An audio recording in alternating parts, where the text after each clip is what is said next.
Now that the draft is over and we know the team's rosters, and opening day is only 6 days away now, I'm gonna give some five way too early MLW hot takes for the 2022 season. My first hot take is that Ty Smith, the Western Wildcats draft pick, will be a finalist, second or first, or maybe third in Rookie of the Year voting.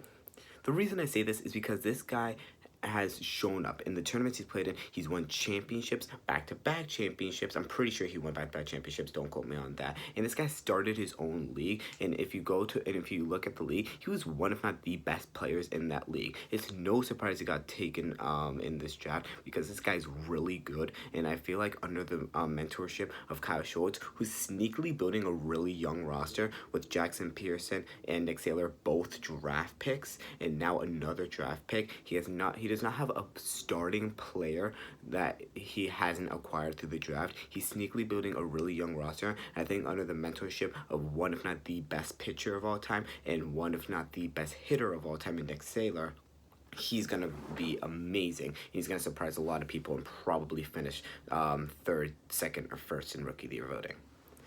My second hot take is that which is not really a hot take, everyone's talking about this team, as they should, and so am I. The Midwest Mallards will win the NL and get the first round bye.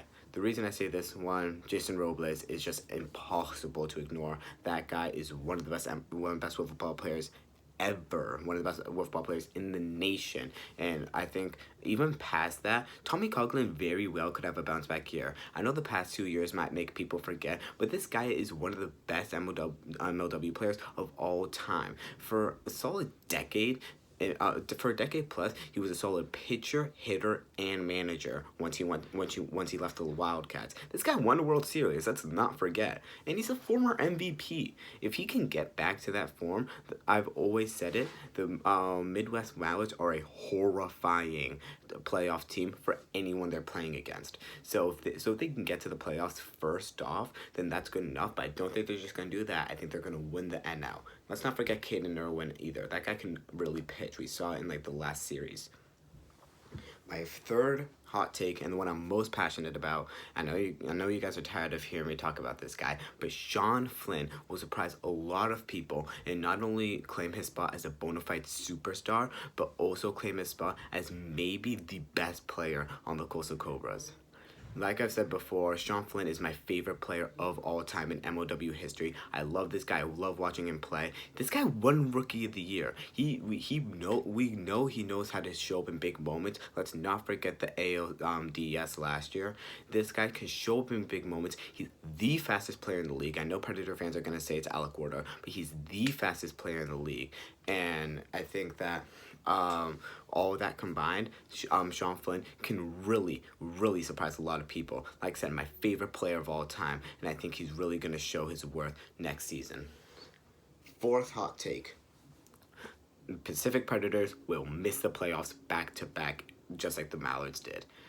They did not have a good draft. There's no other way to put it. They really did go off the board with their pick, not picking a bona fide football player. And I know Stephen McGlade is a very promising second and maybe soon to be first arm for the Predators. That's not enough. They did not make the playoffs last year because of their lack of depth. And this draft really did not help when they could have made a few trades as well to help. Honestly, if they got Ben Wilson, I would have been a lot higher on this team, but they very didn't. That's another reason the Mavs would make the playoffs. Ben Wilson is super underrated, just because, let's not forget pre-2020.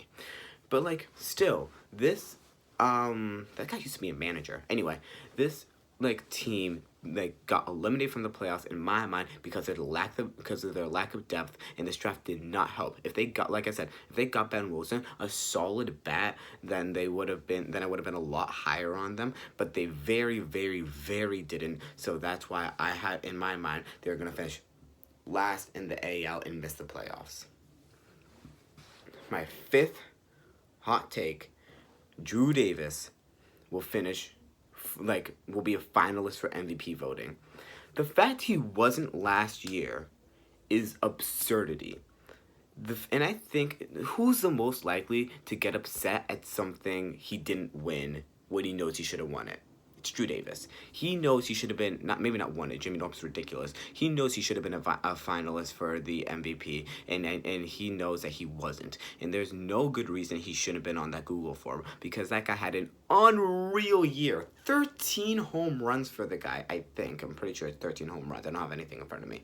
13 home runs for the guy. He brought the Cobras back to the playoffs damn near single-handedly. And bro, he pitched really, really good. Obviously, I watch every single football game, but MLW game, but I watch a lot closer, as you know. I make a video after every single Coastal Cobras game. And through my analysis, Drew Davis pitched really, really good as well. And I do not know why he wasn't a finalist for MVP voting, but he's going to show that it's a no question he will be after this year.